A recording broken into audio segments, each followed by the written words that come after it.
ዛሬ ለመመረቅ ላለፉት በርካታ ወራት ብዙ ወጣችኋል፣ ብዙ ወርዳችኋል፣ ብዙ ላብ አፍስሳችኋል፣ በአካልና በመንፈስ ጠንክራችኋል፣ የትግላችን ሀሁና ግብ ተገንዝባችኋል። በዚህ ሙሉ ቁመናችሁ መከላከያ የሚባል የአብይ አህመድ ታጣቂ ጋር ፊት ለፊት ትገጥማላችሁ። ትግል ግን ሌላም መልክ አለው። ከራስ ጋር የሚደረግ ትግልና አብሮ ሲኖር ከጓድ ጋር የሚደረግ ትግል እጅግ ከባድና ፈታኞቹ የትግል መልኮች እንደሆኑ ልትገነዘቡ ይገባል። ወደ አብይ አህመድ መተኮስና አብይን ማሸነፍ ቀላል፣ ከባዱ ወደ ራስና ጓደኛ ድክመቶች ማነጣጠር ነው። አብይ በታንክና በድሮን ያልቻለውን ጦርነት በገንዘብ በሽማግሌና በወሬ ሊያሸንፈን እየሞከረ ነው። አንዳንዴ ከሺህ አብይ ታንከኛ አንድ ወሬኛ ትግላችን ላይ ጉዳት ሊያደርስ ይችላልና ጥንቃቄ ማድረግ ያስፈልጋል። እንግሊዞች ስራ ለፈቱ እጆች ሰይጣን ስራ ይፈጥርላቸዋል ይላሉ። ብዙ ጊዜ የወሬና ሐሜት ምንጩ መቦዘን ስለሆነ እያንዳንዱን ደቂቃ ለትግላችን በመድከምና በመስራት በማሰብ እናሳልፍ። ታጋይ ወንድሞች፣ ይህ በእናንተ ላብ በወንድሞቻችሁ ደምና በህዝባችን ሲቃ የተገዛ ትግል ነው። የአብዮቱ ዘበኞች እናንተ ናችሁ። ስለዚህ ከፋፋይ ለግልና ለቡድን ፍላጎት ብቻ የሚሰሩ መንፈሰ ደካሞች ቢገጥሟችሁ ናቋቸው፣ ታገሏቸው። ይህ ትግል የህልውና አደጋ ለገጠመው የአማራ ህዝብ የህልውና ጉዳይ ነው። የሚሳሱለት አይኖች ሌት ተቀን የሚጠብቁት እጆች ይፈልጋል። እናም አደራ ክፋትን፣ ምቀኝነትን፣ ቅናትንና ተንኮልን ተጸየፉ። ማንም የግለሰብም ይሁን የቡድን ጠላት አማራ ላይ ይነሳ መግጠምና መጣል እንችላለን። እኒህ የመንፈስ ደዌዎች ከተጠናወቱን ግን ከጠላት ቀድመው እኛኑ ይጥሉናል። ፖለቲካችን ችላ ያለው ያልተሄደበት መንገድ ቅንነት ነው። ዓለም ደጋግሞ የሚወድቀውም በዚህ ምክንያት ነው። በተንኮልና በክፋት በቦካ ፖለቲካ ዓለም የራሱን እጅ እየበላ ለጊዜው ይረካ ይሆናል እንጂ የትም አይደርስም። ይህ የመሳሪያም የቅንነትም አብዮት ነውና ክፋትንና ተንኮልን ራቁ። የወንድምን ስኬት ውደዱ። ለሌሎች መኖር ልመዱ። ራስ ወዳድ እንዳትሆኑ። ህዝባችን እያለቀ ራስ ወዳድ እንደመሆን ትልቅ ወንጀል የለም። ከፍ ባላችሁ ቁጥር የበለጠ ትሁት ሁኑ። ይህንን የምላችሁ የዓለም ፖለቲካ እንዴት እንደሚሰራና እንደሚሰራ የማላውቅ ቂል ሁኝ አይደለም። ይልቁንም በመደበኛ ፖለቲካ ውስጥ ያለው መደበኛ የቅጥፈት መንገድ ውጤቱ ውድቀት እንደሆነ የዓለም ተሞክሮ በተለይ ደግሞ የራሳችን ልምድ ስለሚነግረኝ እንጂ። ይህ ትግል የህዝብ ትግል ነው። ይህ ትግል ለአማራ ህዝብ የሚደረግ ትግል ነው። መነሻችንም መድረሻችንም ህዝባችን ነው። ምድራዊው እግዚአብሔራችን ህዝብ ነው። ይህን እግዚአብሔር አይኑን መጠንቆል ያስቀስፋል። በስህተት እንኳን ህዝብን የሚያስቀይም ነገር እንዳትሰሩ ክልክል ነው። ህዝብ እንኳን መብቱን ሰብል የለበሰ እርሻ መሬቱን ስትረግጥበት የቤት አጥሩን ስትደገፉበት አይወድም። ህዝብ ፈጣሪያችን ነውና እንቅስቃሴያችን ያያል፣ እስትንፋሳችን ይለካል። ስለዚህ ጥንቃቄ እናድርግ። የአማራ ህዝብ የራሱ የሆነ ንጹህ ተቋም እንዲኖረው ብዙ ቀደምቶች ብዙ ደክመዋል፣ ታስረዋል፣ አካላቸውን ቅስማቸውን ተሰብረዋል፣ ህይወታቸውንም ሰጥተዋል። በቀጠለ ጥረትና ብዙ ድካም በዚህ በእኛ ዘመን ተሳክቷል። የአማራ ህዝብ የአማራ ፋኖ ብሔራዊ ንቅናቄን ፈጥሯል። ይህ ተቋም መድህናችን ሆኖ ወደ ምንፈልገው ግብ ያደርሰን ዘንድ በየዘርፉ የተሳሉ ፖሊሲዎች አሉት።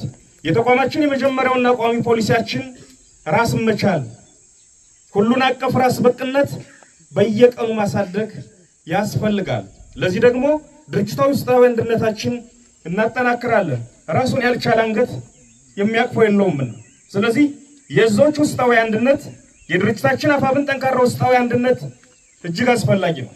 የህዝባችን አንድነት የመተንፈስ ያክል ፍጹም አስፈላጊ ነው። የተበተነ ህዝብ ነጥሎ የሚበላውን ጠላት ከያቅጣጫው ይጋብዛልና። ሁለተኛውና ተያያዥ ፖሊሲያችን ከራስ መቻል ላይ የመነጨ ከሌሎች ጋር የሚደረግ የተመረጠ በጎ ትብብር ነው። የተሰላና የተጠና ትብብር ሁል ጊዜ አስፈላጊ ነው። ጥቅምህን በሚስጥር ኪስ ይዘህ የሌላን ወገን ጥቅም ሳትነካ የራስህንም ሳታስነካ መተባበር ሁሌም ልክ ነው። ስለዚህ ባጭርም በረጅምም እንተባበራለን። የቀጠናው ኃይሎችም ጋር ቀጠናዊ በሆኑ ጉዳዮች ላይ ከጥቅማችን አኳያ እናብራለን።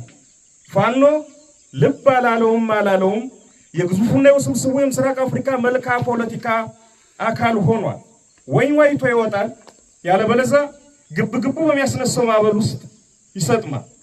ግዙፉን ቁመናችን በስሌትና በጥበብ ታግዞ የምላጭ ጠርዝ ላይ የመቆም ያክል ተጠንቅቆ ሌሎችን ሳይደፍቅ አሸናፊ ይሆናል።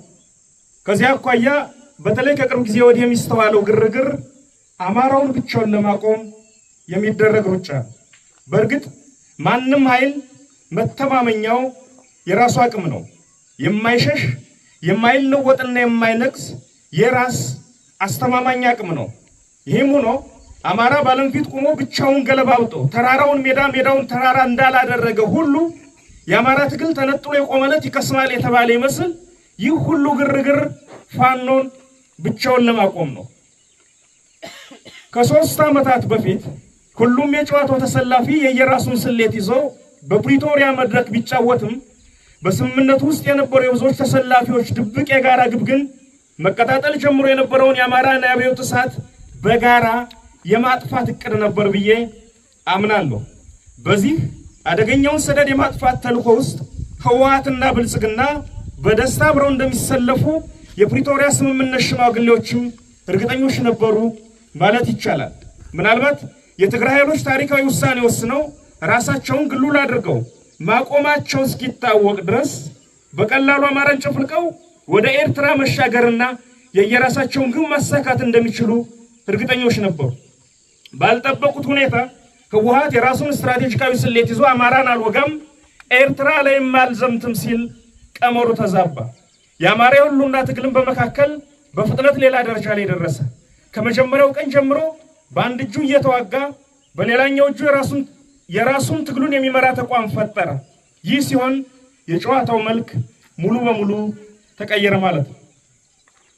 አብይ አህመድ ግን እድሎች ከተገኙ አሁንም እዛው ጨዋታ ውስጥ መሆኑንና ተስፋ ለመቁረጡን የሚያሳየው በተለይ ባለፉት 3 ወራት ውስጥ አማራውን ለመነጠል የሚያደርገው ሩጫ ነው። በዚህ መሃል አንዳንድ አውቀው የተኙ ወይንም በአሞሌ ጨው ራሳቸውን የሸጡ የኛን ወገኖች ሳይ ሌላው ሁሉ ይቅር፣ ይህ ሁሉ ሩጫና ግርግር አማራን ብቻውን አቁሞ ለማጥፋት በመመኘት የሚደረግ መሆኑን እንዴት ማወቅ ተሳናቸው እላለሁ። ለዚህ ፍኝ እድሜስ ስንት ዓመት አሞሌ ይላሳል? በእኔ እምነት የፕሪቶሪያ አፈራራሚዎች ዋና ግብ ጸረ አማራ ብለው ያሰባቸውን ኃይሎች አስተባብረው እየተነሳ ያለው አዲሱ የአማራ አብዮት መንፈስ ላይ ማዝመት ነበር። ለጊዜው አልተሳካም። እነዚህ ኃይሎች የአማራ ልዩ ኃይል እንዲፈርስ ለአብይ ቀጭን ትእዛዝ ሰጥተዋል። ልዩ ኃይሉ ፈረሰ። ያም ሆኖ ያሰቡት ሳይሳካ እንዲያውም የፈረሰው ልዩ ኃይል ለትግሉ ልዩ ግብአት ሆነ። ትንሽ ገፋና ደፈር አድርጌ ከደመደም የፕሪቶሪያው ስምምነት በራሱ የአማራ ትንሣኤ ፍርሃትና ድንጋጤ ውጤት ነው። አማራው ባይነሳ ኑሮ የፕሪቶሪያ ስምምነትም አይፈጠርም ነበር። ለዚህ ነው አንዳንድ ወገኖች የአማራ የህልውና ትግል የዘመናት ፍጅትና መጎሳቆል ውጤት መሆኑን ረስተው በፕሪቶሪያው ስምምነት ምክንያት የተፈጠረ ኩርፊያ የወለደው ሊያስመስሉ ሲሞክሩ ሲታይ አስቂኝና አስተዛዛቢ የሚሆነው። ፕሪቶሪያ የአማራን ትግል አልወለደም።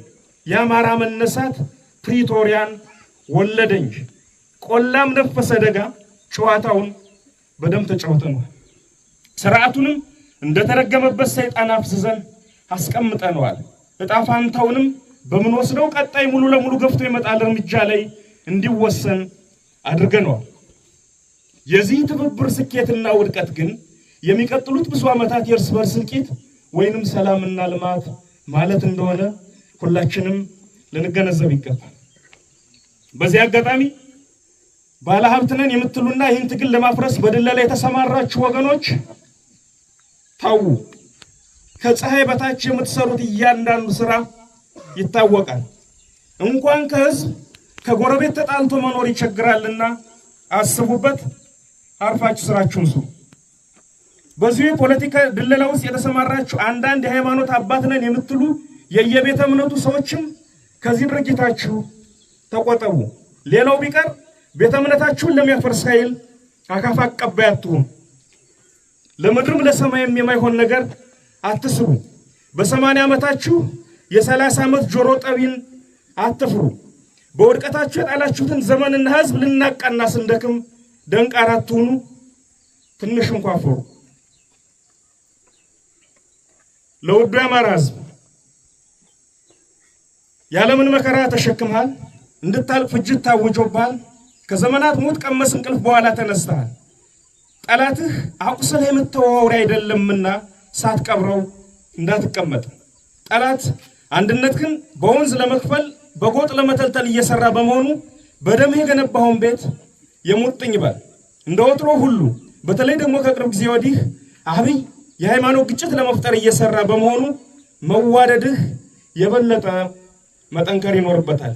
በየቀኑ የሚከፈለውን ዋጋ ባውቅም በነፃ ይወጣምና አይዞ በርታ። ለመላው ኢትዮጵያ ሕዝብ ይህ ሰውዬና ቡድኑ በስልጣን ላይ እስካሉ ድረስ የማይጎሳቆል የማይራብ የማይታረዝና ህልውና አደጋ ውስጥ የማይገባ ኢትዮጵያዊ የለም አይኖርም። በኢትዮጵያ ምድር ላይ ቆሞ መራመድ እስከቻለ ድረስ መሬቱንም ህዝቡንም በግራም ሳይቀር እየለካ ከመሸጥና ከማጥፋት አይመለስም። ስለዚህ ሁሉም ኢትዮጵያዊ በያለበት ይነሳ። ለዓለም አቀፉ ማህበረሰብ በሙሉ ዛሬ ከቢገኑ ቆሞ የሚገኝ ብሔራዊ ጥቅም ነገ ከቀጠናው የሚመነጭ ትልቅ ብሔራዊ ኪሳራን ያመጣባችኋልና ከእውነት ከፍትህና ከነጻነት ኃይሎች ጎን ቆሙ። በተለይ አንዳንድ ሀገራት አብይ አህመድን መደገፍ አቁሙ። አብይ አማራን ሲፈጅ የትግራይን፣ የኦሮሞን፣ የጋምቤላን፣ የሲዳማን፣ የጉምዝን፣ የቤንሻንጉልን፣ የአፋርን፣ የሶማሌን፣ የጉራጌን በአጠቃላይ የሀገሪቱ ህዝብ ላይ እሳት ለኩሶ እያቃጠለ ቆሞ መመልከት ነገ ዓለም ቢጮህ የማይፈታው ቀጠናዊና ዓለም አቀፋዊ ምስቅልቅል ይፈጥራልና አስቡበት። ፍትህና ነጻነት ደንበር የላቸውም። እንደ ፀሐይ ለሁሉም መሆን ለሁሉም መድረስ አለባቸው። ለሚሊሻ መደበኛና አድማ ብተና ፖሊስ አባላት በራሳችሁ ጸብ ውስጥ የጠላት ዱላም ገላጋይ መሆን ታሪክ የማይረሳው ክህደት ነው። ወደ ወገኖቻችሁ ኑ። ያለበለዚያ እጣፋንታችሁ አንደኛው ተራራ ስር ወይ አንዱ ጎዳና ላይ ደመከልብ መሆን ነው። አሁንም ቢረፍድም አልመሸምና ወደ ወገኖቻችሁ ኑ። በእኛ በኩል እንደ ወንድምና እንደ አባት እንቀበላችኋለን። ድል ለአማራ ሕዝብ፣ ክፋት ለማንም፣ በጎነት ለሁሉም። አዲስ ትውልድ፣ አዲስ አስተሳሰብ፣ አዲስ ተስፋ። ህልውናችን በተባበረ ክንዳችን። እጅግ በጣም አመሰግናለሁ። በድጋሜ እንኳን ለዚህ ቀን አበቃችሁ፣ እንኳን አደረሳችሁ።